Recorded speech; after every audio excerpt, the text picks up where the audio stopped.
বাগেরহাটের ৪ আসন ফিরিয়ে দেওয়ার দাবিতে ৪৮ ঘণ্টার হরতালের আজ দ্বিতীয় দিন। সর্বদলীয় সম্মিলিত কমিটির ডাকে বুধবার সকাল ৬টা থেকে এ হরতাল শুরু হয়েছে। গতকাল থেকেই জেলার প্রবেশ দ্বারগুলো বন্ধ রয়েছে। এতে দূরপাল্লার ও অভ্যন্তরীণ সকল রুটের যান চলাচল বন্ধ রয়েছে। আজও জেলার সরকারি বেসরকারি অফিস, আদালত, দোকানপাট, শিক্ষা প্রতিষ্ঠান, মংলা বন্দর, ইপিজেড সহ সকল গুরুত্বপূর্ণ প্রতিষ্ঠানের কার্যক্রম বন্ধ রয়েছে। মোড়ে মোড়ে রাস্তা আটকে রেখেছে হরতাল সমর্থকরা। এদিকে এ হরতালের কারণে খুলনা থেকে ঢাকামুখী বাস চলাচল বন্ধ রয়েছে।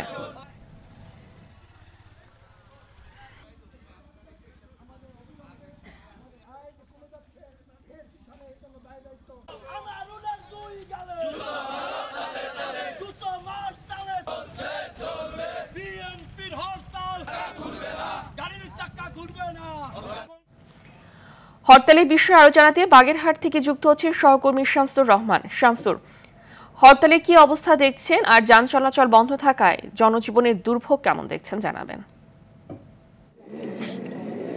ফাহমিদা, আপনি যেমনটি বলছিলেন, গতকাল সকাল থেকে কিন্তু এই হরতাল শুরু হয়েছে এবং এই হরতালে কিন্তু আমরা বিগত দিনে যে হরতাল দেখেছি তার থেকে কয়েক গুণ বেশি কঠোর এই হরতাল। অর্থাৎ এই হরতালে কোনো গাড়ি ঘোড়া চলাচল দূরের কথা, কোনো মোটরসাইকেল এমনকি কোনো ধরনের ভ্যান গাড়ি চলতে দেওয়া হচ্ছে না। এরপরে কিন্তু জনদুর্ভোগ চরম আকার ধারণ করেছে এবং এই একদিকে তীব্র গরম, প্রচণ্ড রোদ, অপরদিকে এই হরতালে যান চলাচল বন্ধ থাকে কিন্তু মানুষ ব্যাপক ভোগান্তিতে পড়ছে এবং তারা দ্রুত এই সমস্যার সমাধানের কথা বলছেন।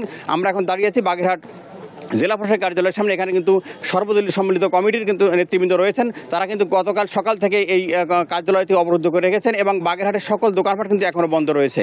তো আমরা এখন কথা বলার চেষ্টা করব বাগেরহাটের বিএনপি জাতীয় কেন্দ্রীয় নির্বাহী কমিটির গবেষণা বিশেষ সম্পাদক শামীমুর রহমান শামী আমাদের জানাবেন আপনাদের কর্মসূচি কী এবং আমরা কী বলতে চাই। ধন্যবাদ। আজকে আমরা সন্ধ্যার সময় আমাদের কর্মসূচি ৪৮ ঘন্টার কর্মসূচি শেষ হবে।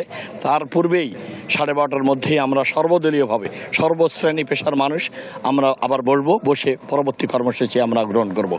এই নির্বাচন কমিশন যদি আমাদের 4টি সংসদীয় আসন ফেরত না দেয়, এর পরবর্তীতে নেতৃবৃন্দ বসে কঠোরতম কর্মসূচি, প্রশাসনিক অবরোধ, অসহযোগ আন্দোলন সহ হরতাল অবরোধ সহ সব ধরনের কর্মসূচি, মংলা পোর্ট বন্ধ, ইপিজেড বন্ধ, আমাদের তাপবিদ্যুৎ কেন্দ্র বন্ধ, চিংড়ি এবং কাঁকড়ার শিল্প, বিদেশে রপ্তানি হয় হিমায়িত চিংড়ি শিল্প, সব কিছু এই শহরের এই জেলাকে বন্ধ করে দিয়ে বাগেরহাট থেকে এই জেলাকে আমরা বিচ্ছিন্ন করে দেব।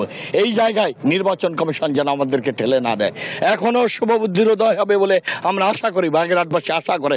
নির্বাচন কমিশন যে অবিচার করেছে, অন্যায় করেছে, বাগেরহাটবাসীর সাথে যে প্রতারণা সততা করেছে, অধিকার হরণ করছে, তাদেরকে ক্ষমা চেয়ে আমাদের 4টি সংসদে আসন ফেরত দিতে হবে। জি, উনি যেমনটি বলছিলেন, উনি আপনারা আরও কঠোর কর্মসূচি দিবেন আগামীতে। বাগেরহাটবাসী চায় এই ধরনের কর্মসূচি যেন না আসে, তারা ভোগান্তি যেন কমে এমন কথা তারা বলছেন এবং তারা এটাও বলছেন যে এই দ্রুত সময়ে এই সমস্যার সমাধান করার জন্য আমরা দেখেছি বাগেরহাট কার্যত অচল হয়ে পড়েছে। বাগেরহাটে কিন্তু কোনো সরকারি বেসরকারি সকল প্রতিষ্ঠান বন্ধ রয়েছে। আমরা কিন্তু বাগেরহাটে বিভিন্ন প্রতিষ্ঠানে ঘুরে দেখেছি, তারা সকল পদের বন্ধ রেখেছেন এবং দ্রুত সময়ের সমস্যার সমাধানের জন্য আমাদের তারা দাবি জানিয়েছেন যে সর্বদলীয় সম্মিলিত কমিটির নেতৃবৃন্দ। ফাহমিদা, বাগেরহাট থেকে এটাই ছিল আমার কাছে সর্বশেষ। ধন্যবাদ আপনাকে।